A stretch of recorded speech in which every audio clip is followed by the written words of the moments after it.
Hello. I thought I would do something a little bit different tonight and actually bring someone on to talk about, instead of politics or coronavirus or the politics of coronavirus, how to actually work from home and not uh, go nuts, or as her article said, lose your shit.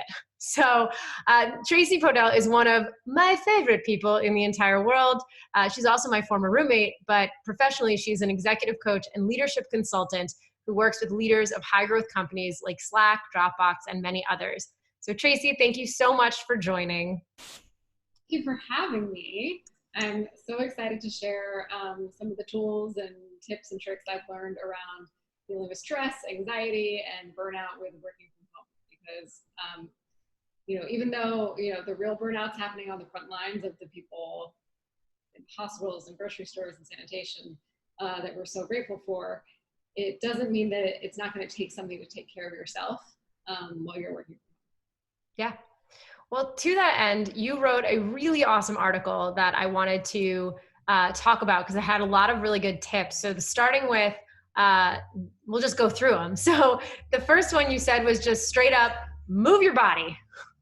Move your body, right? So when we get into fear, our amygdala gets hijacked, our prefrontal cortex, like our executive functioning, stops working. So that's like memory, problem solving, planning, logic, all the things we need for work and for good relationships at home go out the window.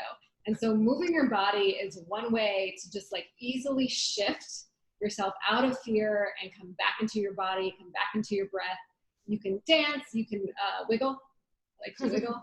No, like if you see animals in the wild, they get chased, and then they'll stop and they'll shake. They'll shake it out and then they'll be done, right? Because they process it and move forward. So go for a walk, stretch, at least every hour. Shake it off. Shake it. Oh, yeah. That's right. Employ your best Taylor Swift and shake it off. Okay, awesome. I love that. So then the second one you said was have intense focus and recovery. Yeah. So a lot of times people will push themselves until they're like out of juice, and then they'll push themselves some more because they're like, for whatever reason, they're super high performers, super high achievers, and that actually doesn't help. That's not a long-term solution. So what athletes do is they focus really hard, high intensity, right? And then they recover. And how that works for work is that you do 50-minute focus periods, and then you take a 10-minute break. And for a focus period, that means shutting off your Slack, your email, anything that dings, because anytime that it interrupts you, it's going to take you 22 minutes to get back into your state of focus. And by the way, I just want to give a shout out to Demir and Carrie at the Life Hack Bootcamp, which is an incredible productivity program, which is where I first learned about the Pomodoro technique. And that's that 50 minutes on, 10 minutes off paradigm to follow. Yeah, and on your break, like don't just go on Facebook, like right. Actually take a break. Like the whole idea is shut off all of the amygdala attacks and actually give yourself a rest. Yeah. All right. Right on. I like that. So then it says, what I want to talk about actually is it's not up there, but I want to talk about boundaries and I want to do it now because I think it's really important. So yeah, a lot of us are working from home with roommates, with significant others, with kids, and man, there's like night and day for people working at home with kids than without kids. Yeah. Really important to put up some boundaries and structures. So for instance, two of my friends, one of them is working from 6 a.m. to 11 a.m. and then their spouse is working from 1 p.m. to 5 p.m. and they're communicating this to work, right? So you might not be at your desk from like typically 9 to 5, but hopefully you as a manager, if you're managing someone, you're going to focus on the results they're producing and not the hours that they're sitting. And if you're that person, then you really want to communicate that to your team, when you're going to be available and when you're not, and that you're still committed to the things getting done. So I think that's an important one. And also with roommates, like who's going to be on the phone when, right? You've got to like renegotiate the unspoken contracts of how we are with each other in the house. Yeah. So that we get into fights and resent each other, and then we're stuck in quarantine with people. No, I experienced that today where I was like, hey, I'm going to have an interview. And he's like, oh no, I have a work presentation. So it definitely really hits home what you're saying, which is you have to actually have those conversations to negotiate how to coexist and co-work. over communicate, just over communicate. Got it. Yeah. And I really like what you said about not just communicating with your managers, but if you are a manager in a time like this, the thing to focus on is the productivity, not necessarily the time, right? That the quality is more important than the quantity. You want to make it okay for someone to come to you and tell you that that's what's going on. Gotcha. It needs to be psychologically safe for someone to be like, hey, I'm dealing with this right now. This isn't going to get done by this time. Got it. Fortunately, with a global pandemic, I feel like people are ideally a little more patient. But I think it's a really good reminder is just to, as you said, over communicate and be a safe space for people. Yeah, absolutely. Give me more, girl. Give me more. Yeah. So definitely have time where you put your computer and all technology down. My client called it computer distancing. So after 6 o'clock, her whole team shuts the computer off because what you'll do if you're working from home is you'll just be like, oh, I'm working all the time, right? 10 o'clock at night. And like, no, that is going to burn you out. That is going to have you not be able to refill your cup and have more stress and anxiety, which by the way is not great for your immune system. So practice that, and then also take on something that isn't just work or TV, like something that represents you as a whole person. That could be connected with friends, like we've been doing Zoom hangouts with our friends, taking a dance class. I'm taking a UCB class next week, which I'm really excited about. Puzzles, art projects, just walks, whatever it is, have it be something other than just you, TV, bed. I mean, work, TV, bed. You know what I mean? Makes sense. You also Make sure you change your clothes after right. after work. After work. You mean I saw a meme. It was, it's 8 p.m. time to put on your nighttime pajamas and change out of your daytime pajamas, basically. One thing you also I know had mentioned. Exactly. Sorry. Go ahead. What? You go ahead. You go ahead. I was just gonna say this is the joys of Zoom interviews. Something you had also mentioned to me was how important it is to not just shut off everything, but especially the news at a time like this. And I know I joked, I was like, don't shut me off, but that people do really take a break. You can go on the news all day. Like I get in a cycle of like LinkedIn, Facebook, news, email, Slack, like over and over and over. It's like very addictive. But especially the news right now, it's important to stay informed, but that doesn't mean all day, which is why I think Jackie's videos that she's doing are so perfect, because it's like, I'll take 5 minutes a day and I'll get everything I need to know. And I don't have to spend hours scrolling and feeding my anxiety. Well, thank you for that shout out. And then I know that there's a breathing technique that you had talked about. Obviously Tracy and I talked in advance, so I knew what was coming, but I thought the breathing technique was a really awesome, actionable tool for people to take away. Yeah, so this is called the 4-7-8 breath technique.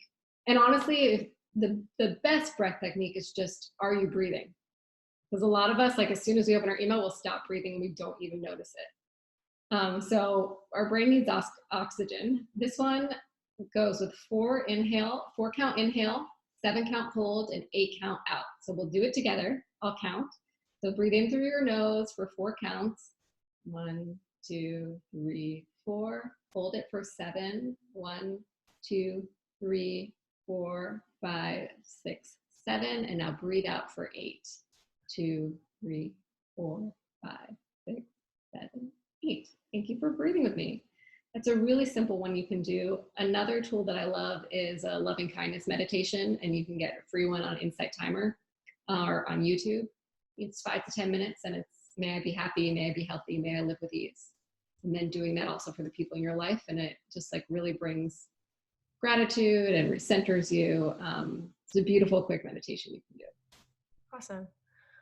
So if I'll just sort of recap some of the highlights of what you said, make sure you move, even if it's a little wiggle, that you shake it out, and or shake it off, as T Swift tells us. But that's exactly what animals do when they sort of are under attack. When they shake, it allows them to process through, and then we can do the same thing.